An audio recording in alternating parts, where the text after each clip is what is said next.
Mesdames et messieurs, bonsoir. On le présumait et le contraire n'a pas pu être obtenu ce lundi. Les députés convoqués pour une session extraordinaire à l'Assemblée nationale se sont quittés sans le moindre consensus censé mettre fin à l'impasse électorale que traverse le Bénin depuis quelques semaines liée à l'organisation inclusive des élections législatives du 28 avril prochain.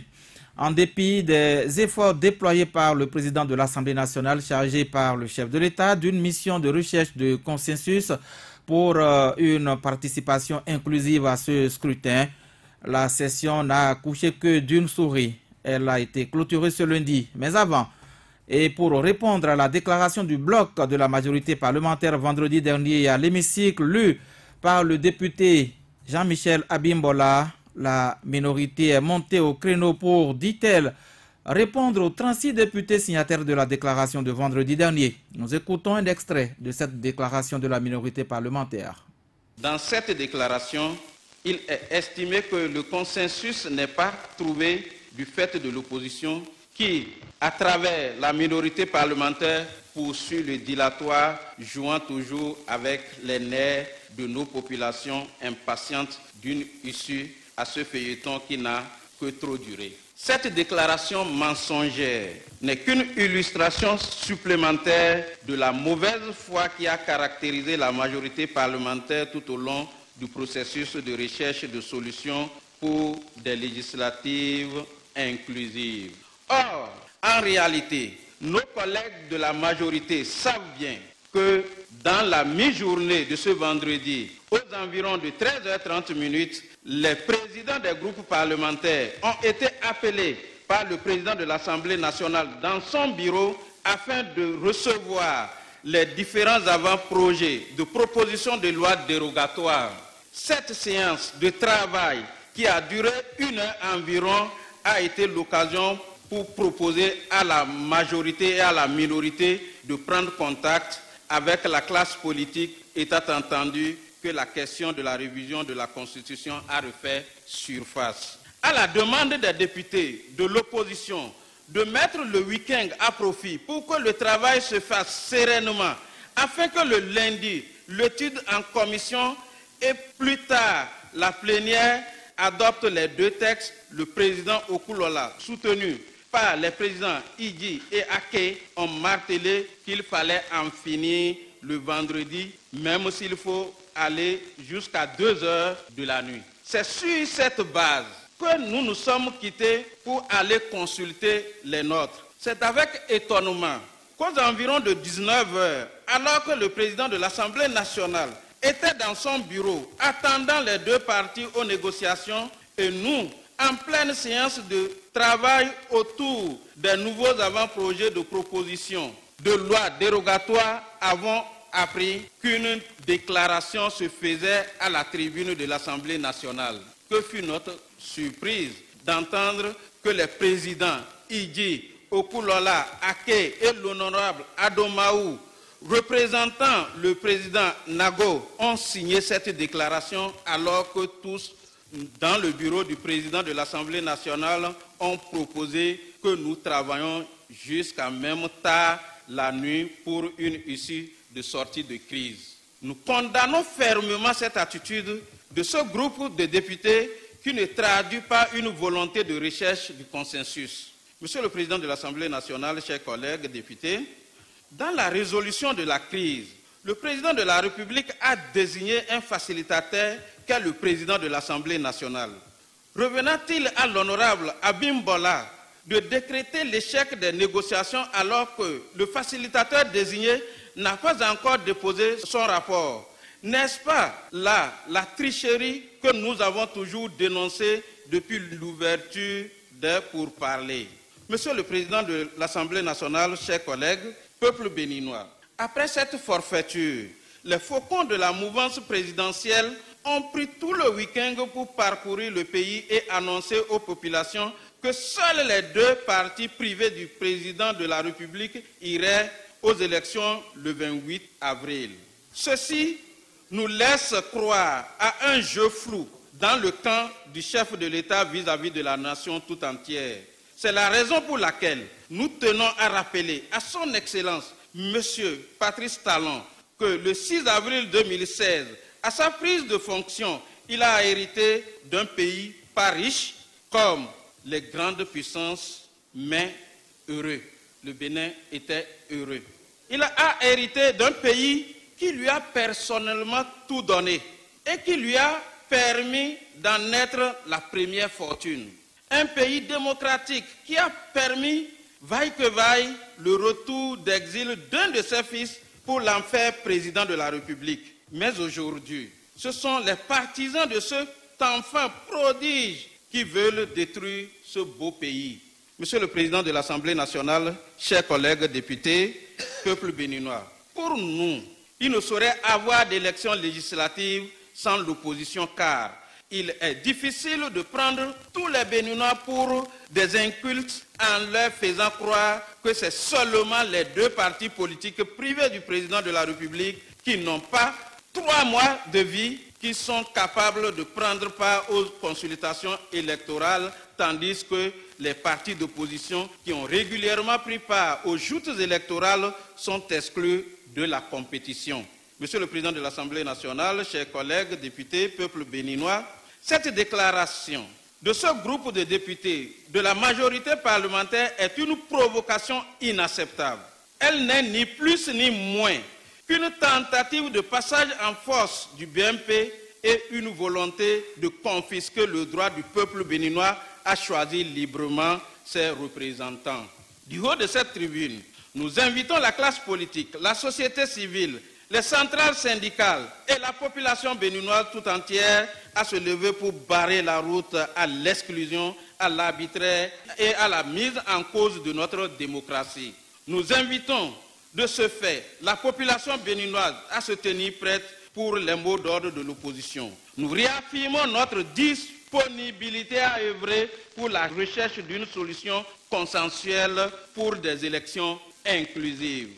En tout état de cause, nous affirmons solennellement qu'il n'y aura pas d'élection sans opposition. Vive les élections inclusives, vive la démocratie, vive le Bénin. Je vous remercie. Pas d'élection sans l'opposition. Voilà ce qu'a dit l'opposition aujourd'hui au sein de l'hémicycle à Porto-Novo. Et la session extraordinaire clôturée, le Bloc républicain et l'Union progressiste ont animé une conférence de presse au sein de l'hémicycle. Soleil FM était représenté à cette rencontre. Nous avons en ligne depuis Porto-Novo François Fanou. Bonsoir. Bonsoir, Patrice Zavala. Et comme je le disais, ils étaient face à la presse. Eux, ce sont les acteurs de la majorité parlementaire. Nous avons eu en face des professionnels des médias Orden Aladatin, Emmanuel Idi Kolaole, Mathurin Kofinago, Louis Vlavono et bien d'autres. Que peut-on retenir, François Fanon, de cette sortie médiatique de la majorité parlementaire? Eh bien, Patrice Zavala, ce qu'on peut rapidement retenir de ces deux sorties, les sorties de l'UP et du Bloc républicain, c'est le même discours qui est tenu dans le contenu des deux déclarations. D'abord, ce sont les députés du Bloc républicain, à leur tête Abimbola Jean-Michel, qui sont d'abord montés au créneau pour porter la voix, porter le démenti sur cette dernière déclaration de l'opposition portée par Nouréni Achadé. Les députés, ils étaient 4 au niveau du Bloc républicain à parler et à démontrer exactement le contraire de ce qui a été dit à la tribune tout à l'heure au sein de l'hémicycle. Pour eux, c'est du dilatoire que fait l'opposition qui veut conduire bien la situation politique vers un vide juridique, vers l'impasse pour que au moins le 15 mai prochain, que les députés perdent leur légitimité et que le Bénin serait confronté à une situation qu'ils n'accepteraient pas dans leur logique politique. Et c'est ce qui a été dit par ces 4 députés du bloc républicain, voilà. Et après, nous avons écouté aussi ceux de l'Union progressiste qui sont allés avec le même discours politique, les mêmes déclarations contraires à celles de l'opposition dans l'hémicycle tout à l'heure. C'est de l'impasse que veut faire l'opposition et que la compétition, selon ces députés, 8 députés qui se sont prononcés, la compétition aura bel et bien lieu le 28 avril prochain pour les élections législatives, sans bien sûr l'opposition qui aujourd'hui est toujours disponible selon la déclaration de Nouri Nouachadé tout à l'heure pour d'éventuelles portes de sortie dans cette crise électorale. Voilà très rapidement ce que je peux vous dire, Patrice Avala. Donc, chacun tirera de son côté. L'opposition dit être disponible pour un consensus. Les deux blocs, je vais parler de la majorité, cette majorité n'est plus celle d'antan, c'est-à-dire les 62, parce qu'on ne voit pas les députés du PRD proches ou même l'UDBN, pourquoi pas l'autre député, le premier questeur, proche de ces députés qui appartiennent au bloc républicain et l'Union progressiste. Donc, ils sont réduits, mais ils tirent toujours le drap de leur côté et veulent aller coûte que coûte aux élections sans les partis d'opposition. Donc, c'est pratiquement le même discours qu'on a écouté tout à l'heure. Et on accuse l'opposition de faire du dilatoire et conduit la classe politique vers l'impasse au niveau de l'Assemblée nationale pour que les députés tombent dans un vide juridique et ne peuvent plus siéger après le 15 mai. Merci à vous, François Fanon, pour toutes ces précisions. Nous revenons en studio et ce soir, nous avons sur ce plateau Joël Toubé. Bonsoir. Bonsoir à vous, Patrice Avala. Bonsoir à tous et à chacun. Et juste à côté de vous, Vigile Avancé. Bonsoir. Oui, bonsoir Patrice, bonsoir à tous. Satuné Diossou, bonsoir. Bonsoir Patrice Avala. Bonsoir à toutes, bonsoir à tous. Beaucoup de sorties dans le rang des honorables députés et au cours de cette session extraordinaire convoquée. Nous avons suivi tout à l'heure l'opposition. Vendredi déjà, vous avez suivi le discours tenu par Jean-Michel Abimbola, représentant cette majorité parlementaire. Qui bloque quoi aujourd'hui, Satuné Diosso?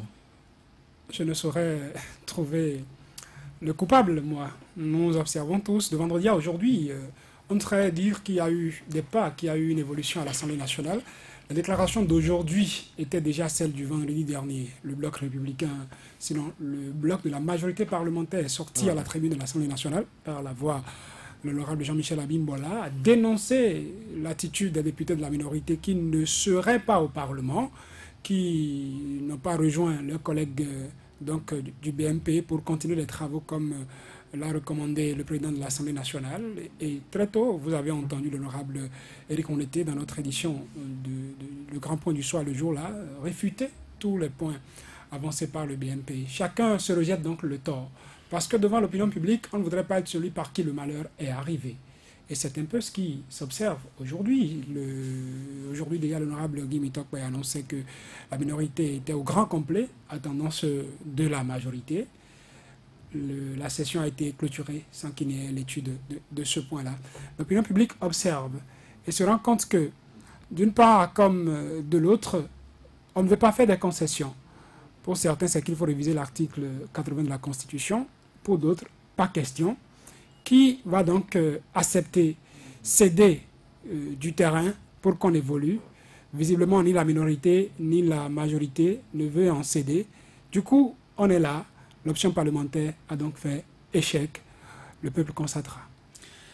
Joël Toubé, on peut dire maintenant que le président de l'Assemblée nationale, Maître Adrien Hongwedji, a achevé sa mission. Je voudrais déjà commencer par dire que dans une démocratie représentative comme celle du Bénin, c'est au Parlement que bat le cœur de la démocratie.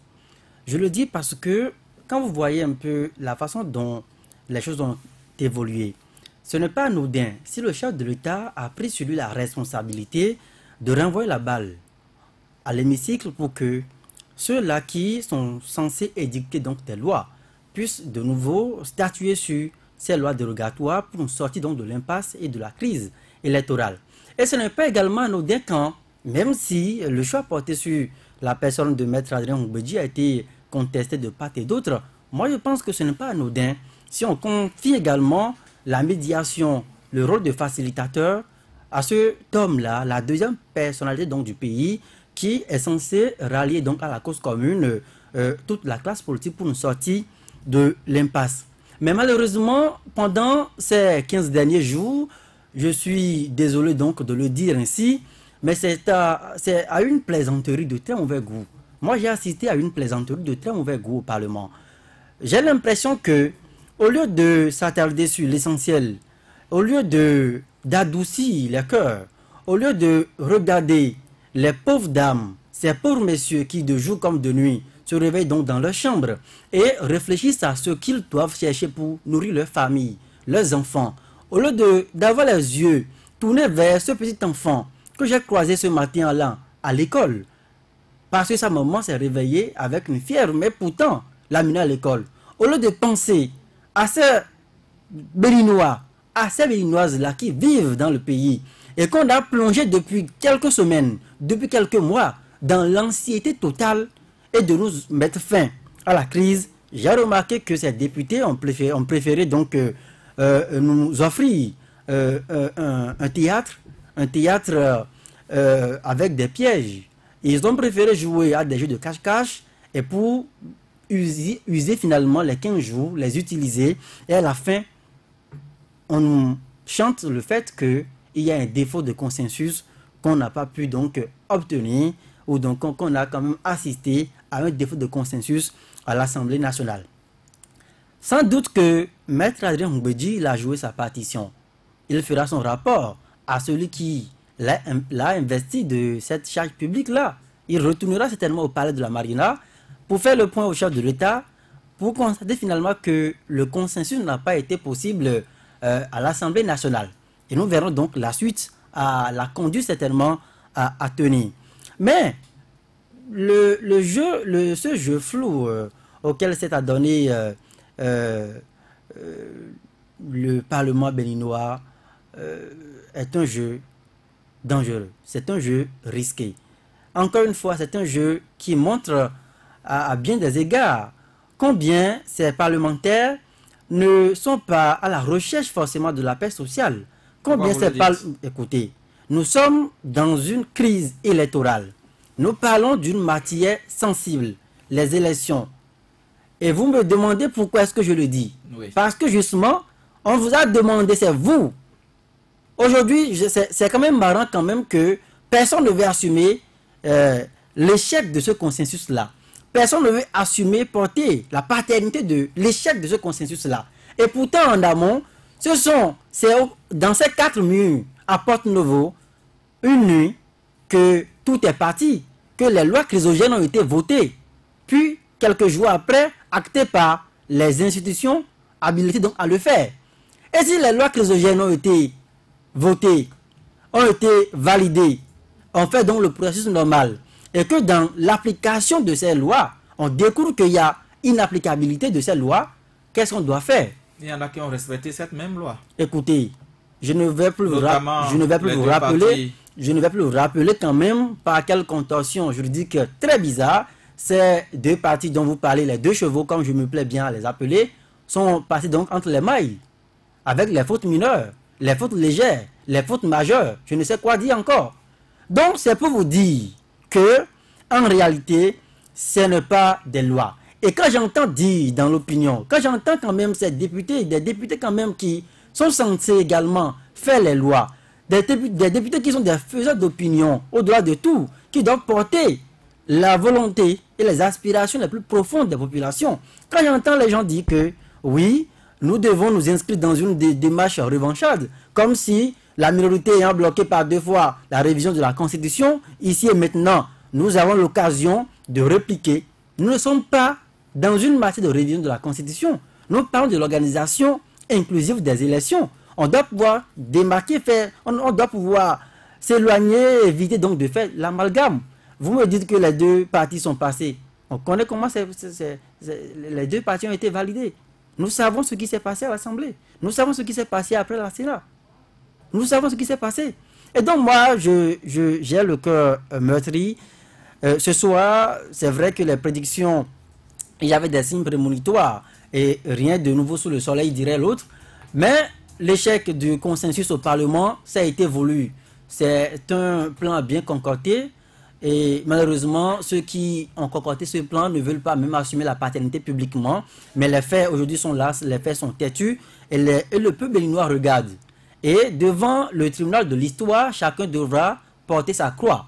Et aujourd'hui, si l'anxiété continue, si les Béninois continuent de traîner, torturés moralement dans les rues, dans les maquis, dans les marchés, dans les rues, dans les circulations, si la torture morale continue, c'est du fait, encore une fois, de ces faiseurs de loi qui, à un moment donné, n'ont pas cru devoir être en harmonie avec les populations à la base. Oui.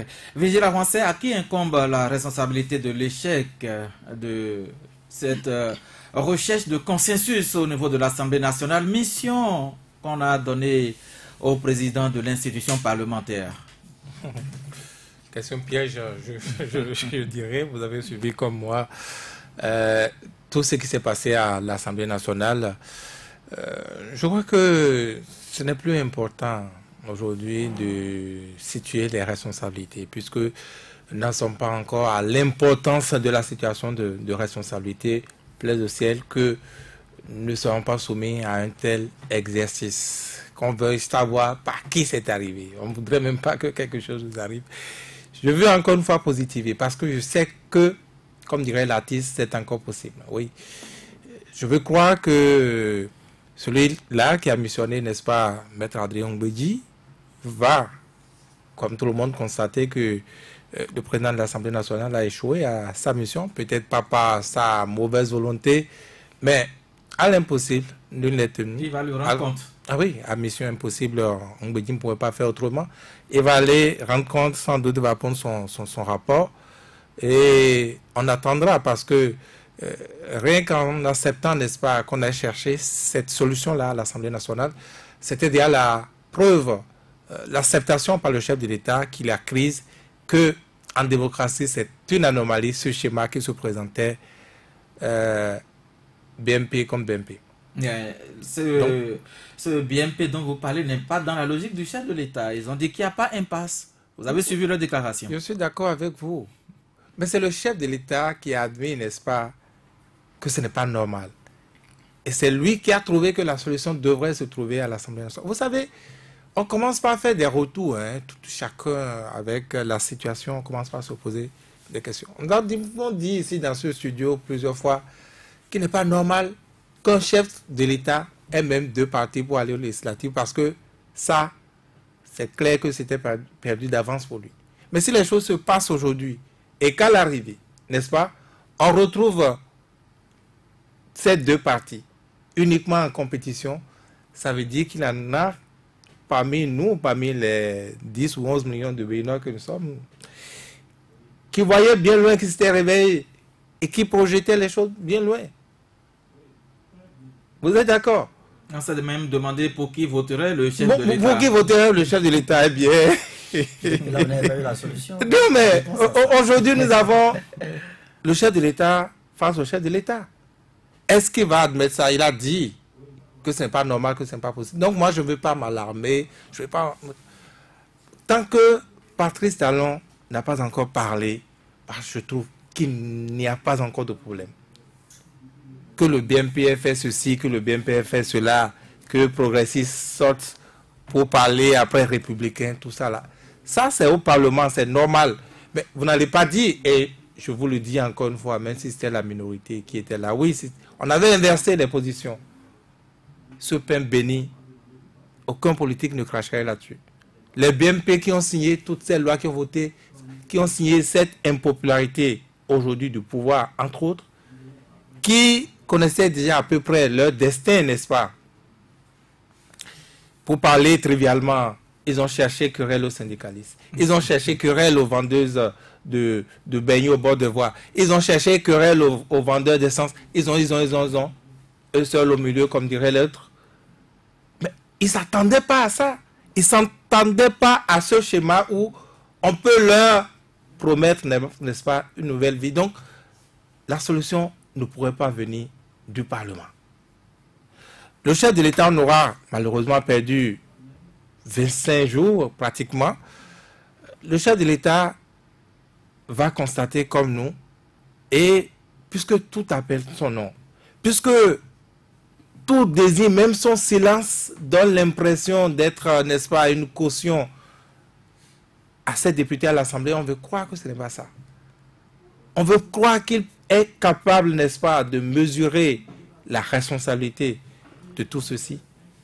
Et comme on nous dit que la solution est encore possible à travers lui, à travers sa décision, je viens de reprendre, n'est-ce pas, Jean-Baptiste Elias, puisque c'est sa solution que nous sommes en train de retourner depuis.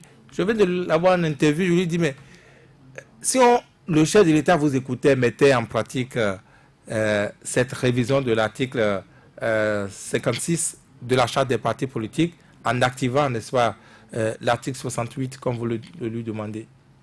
Mais les députés, s'ils n'ont pas donné leur caution, c'est qu'il n'y a pas non plus consensus.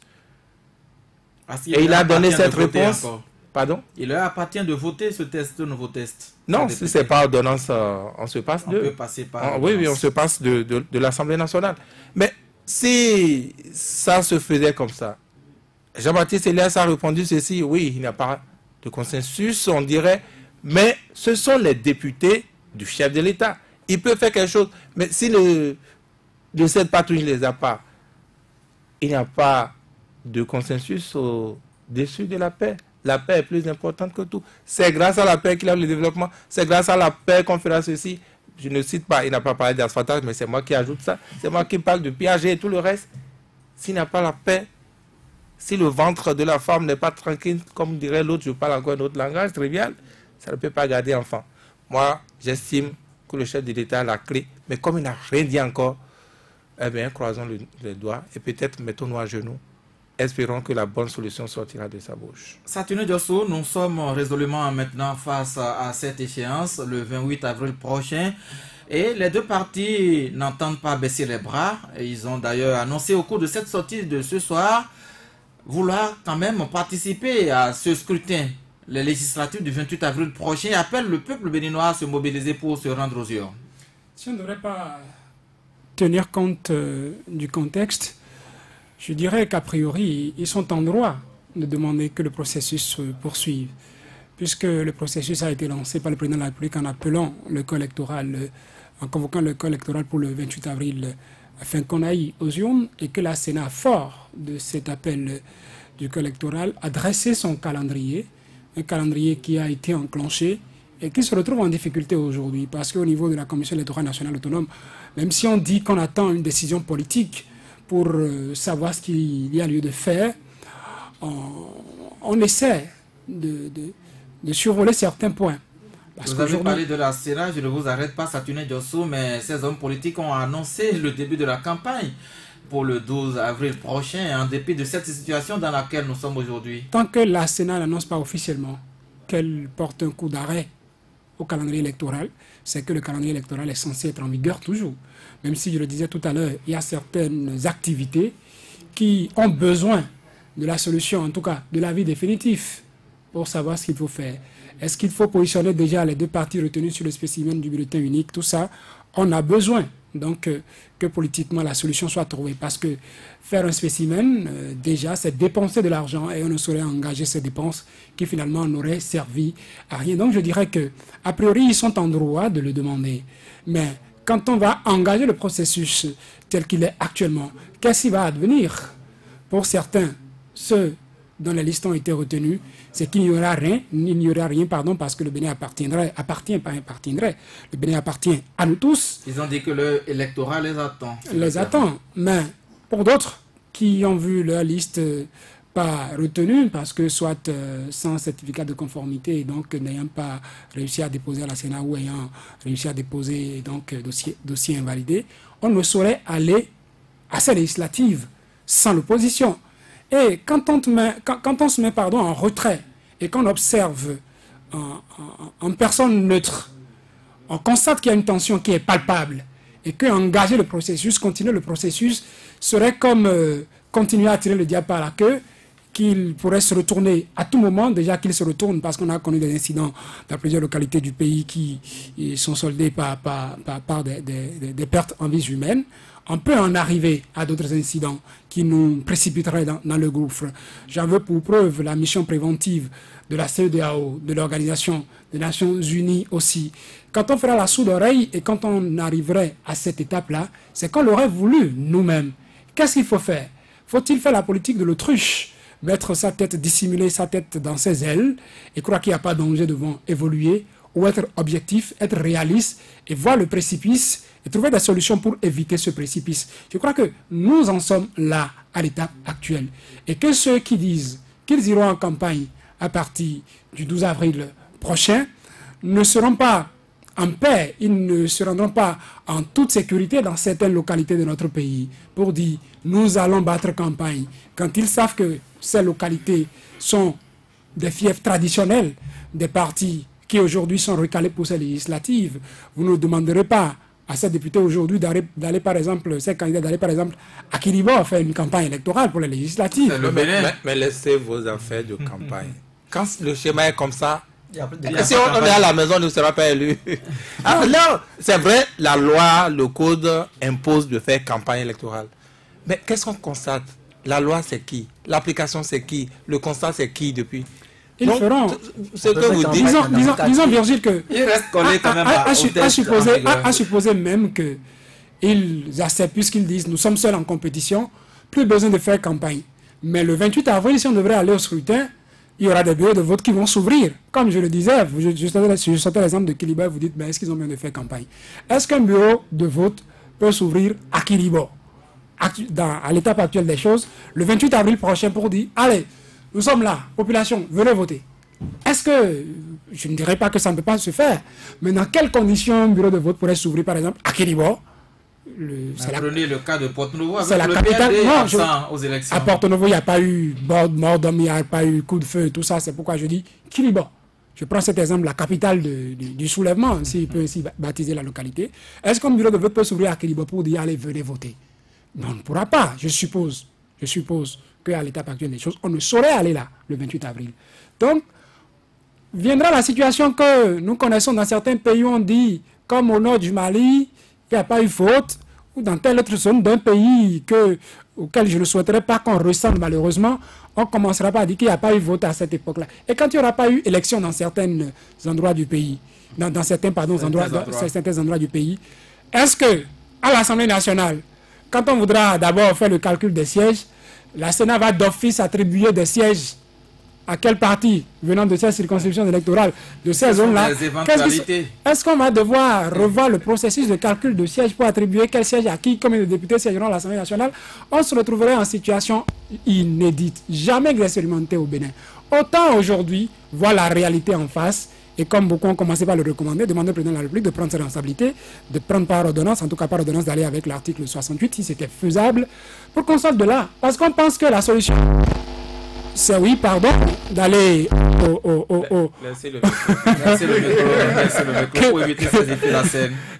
que la situation, c'est d'aller aux élections, c'est d'engager la campagne dès le 12. C'est que le 28, on aille aux unes. Mais on remarquera qu'on aura beau engager le processus, il pourrait ne pas avoir élection dans toutes les régions du pays et que c'est déjà là un problème qui est là, qu'il faudra résoudre. Est-ce que les tests prévoient les calculs de sièges dans ces zones-là? On attend le chef de l'État, Joël Tiogbé. Il évoquait la participation de ces deux partis aux législatives. Vous avez dit que ce sont les mêmes, mais de leur côté, ils n'estiment pas que ce sont les mêmes qui vont aux élections. Nous allons écouter avec la complicité de Georges Bono Abdullah et Biotchane ce week-end dans la partie septentrionale de notre pays qui s'entretenait avec son électorat. Nous voulions avoir en face de nous l'Union progressiste. Le combat ne sera pas facile, et surtout dans la 8e. Mais nous souhaitions aussi avoir d'autres partis pour que la compétition soit réelle, pour que tout le monde puisse se battre. Et c'est pour ça que nous avons encouragé nos députés à l'Assemblée nationale, les députés du Bloc républicain, à participer à la recherche d'un consensus pour qu'il y ait plus de gens autour de la table. Et nous les avons encouragés à faire des concessions réelles Donnez-leur le temps s'il le faut. Et ils ont fait toutes sortes de propositions, y compris de donner plusieurs semaines aux autres partis pour se mettre à jour. Ces élections-là verront deux camps diamétralement opposés, mais ce n'est pas faute d'avoir cherché d'autres adversaires. Si le combat doit avoir lieu entre deux adversaires seulement, bien, ce sera une finale, mais elle aura lieu. Et il faut qu'elle ait lieu dans la paix. Et c'est pour ça qu'il fallait chercher le consensus. C'est pour ça que nous avons encouragé nos députés à aller au bout. C'est important que vous puissiez rapporter ça dans les quartiers de ville, de Dali, de Parakou, de Perere, Chaourou, dans les villages aussi. Donc je veux vraiment compter sur vous pour faire ce travail-là. Parce que la campagne va commencer le 12, il faut que tout le monde soit prêt, le bloc républicain. En partageant donc les mêmes idéaux, c'est que pour nous, il faut apprendre à notre peuple à pêcher. Il faut doter tout le monde des moyens pour se défendre et s'en sortir. Ça, c'est le bloc républicain. La compassion, la compétitivité. Retenons seulement que le bloc républicain, nous sommes ceux qui veulent encourager, ceux qui veulent aider leurs membres et la communauté dans son ensemble à se donner, se doter des moyens et des capacités pour s'en sortir par eux-mêmes. Au Bénin, nous avons les moyens de nous en sortir par nous-mêmes. Mais il faut commencer par être rigoureux sur le plan économique, sur le plan social, mais aussi et surtout sur le plan politique. Joël Togbe, vous avez écouté le ministre Abdoulaye Biotchane ce week-end. Deux blocs diamétralement opposés vont s'affronter à ces législatives du 28 avril prochain. Ça vous fait sourire. Oui. Vous avez mesuré le diamètre avec...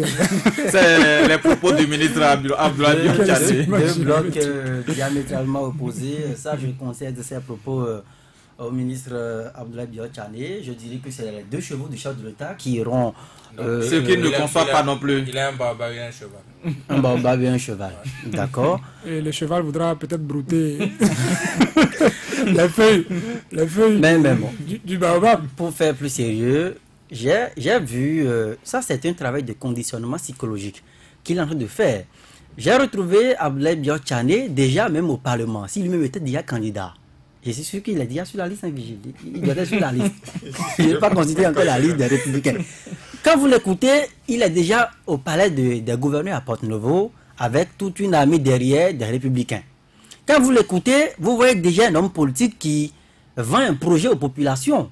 Il vend le projet républicain aux populations, au peuple électeur. Et il a choisi, comme par hasard, comme vous l'avez dit, la partie septentrionale, pour aller commencer par conditionner psychologiquement les populations à se préparer pour aller valider sa liste dans les urnes, puisqu'il a dit que... Il a dit qu'il aura combat. Il aura combat, le combat entre les deux partis diamétralement opposés, pour reprendre son expression. Moi, je pense que c'est de la plaisanterie. Parce que, encore une fois, nous parlons d'une crise. Nous parlons d'une crise électorale.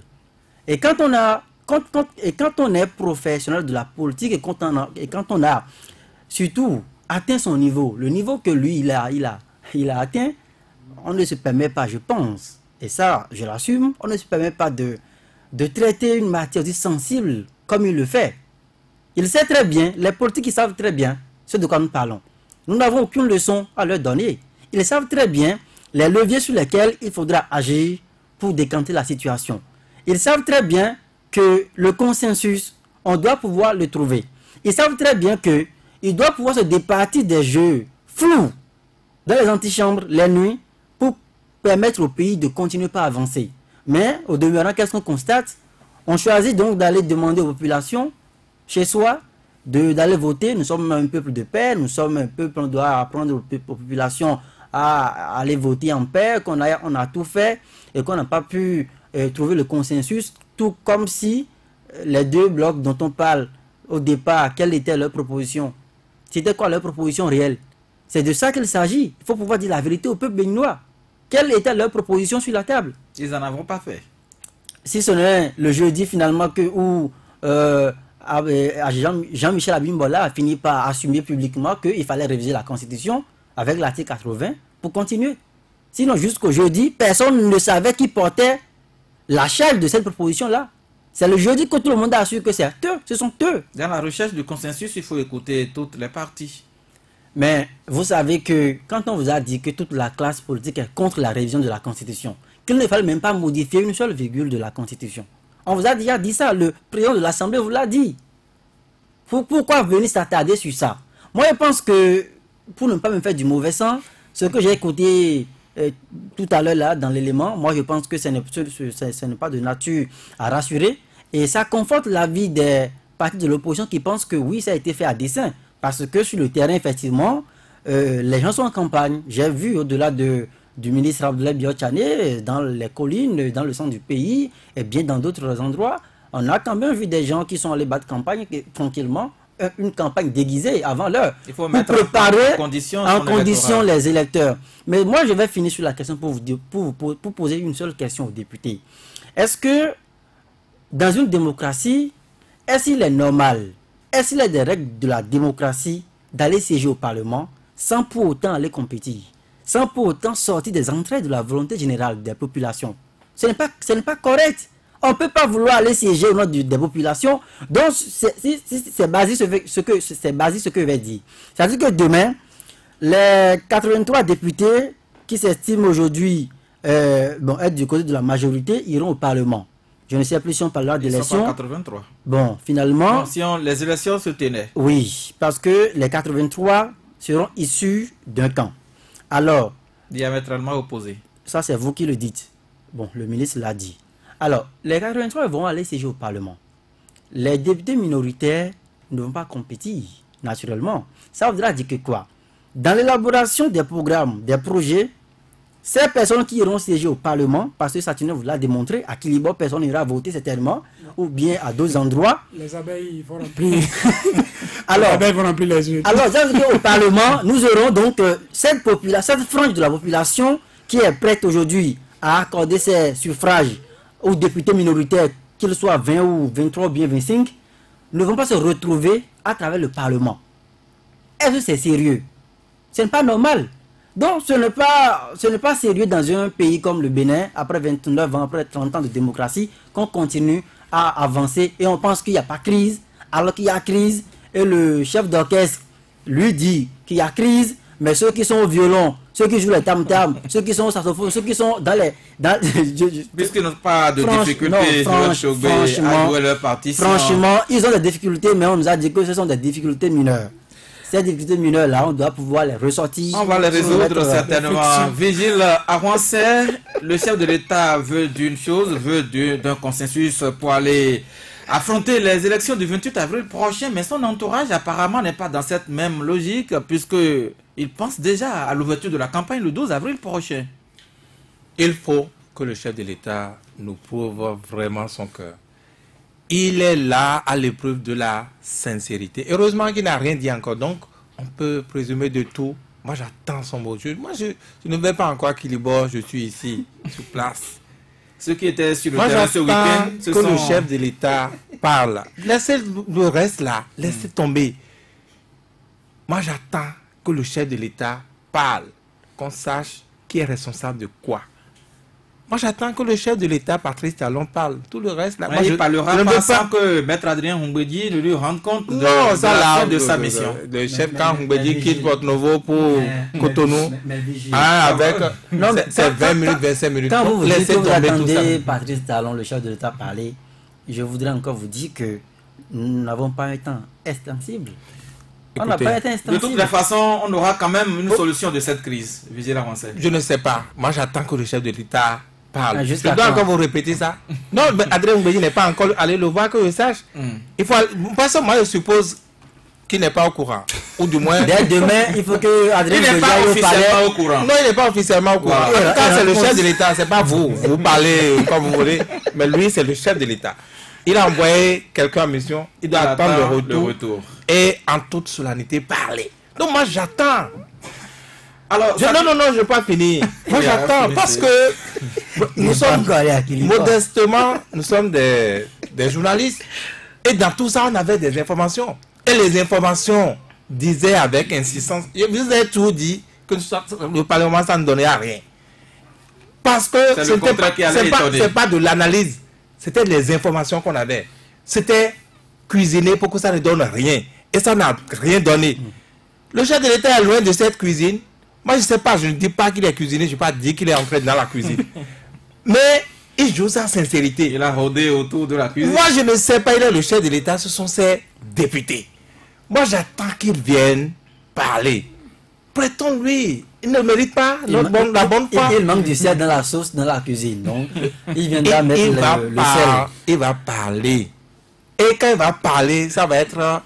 Bon, il a peut-être la parole salvatrice, n'est-ce pas? Il a peut-être la télécommande du fou, puisqu'il n'est pas à la cuisine. Moi, je ne sais pas. J'attends que notre chef de l'État, le président de la République, Patrice Talon, parle. Parce qu'on avait des informations. Malheureusement, vous savez, ils étaient quoi? Aujourd'hui, c'est 36, on retrouve. Ça veut dire que même là, tout le monde n'est pas d'accord. Il y a la DID, l'UGBN, le PID qui ne sont plus. Je ne vous arrête pas. Valentin Aditi-Foudé était face à la presse aujourd'hui, à Caravi. Il a dit que son parti va à tous les scrutins. Et quand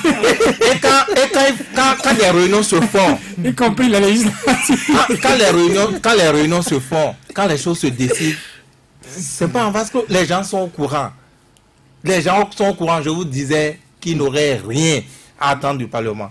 Vous voyez? Donc, pour l'instant, je ne sais pas ce que le chef de l'État doit dire, j'avoue. Donc, moi, j'attends que le chef de l'État parle. Moi, je demande alors, Vigile, que demain, le chef de l'État va... Est-ce que le chef de l'État... Maître Adrien Mbedji se précipite pour aller... Oubliez cette histoire. Je comprends aussi, Josso, puisque vous avez pris la parole, je vais me permettre de vous orienter sur une piste de quelques secondes.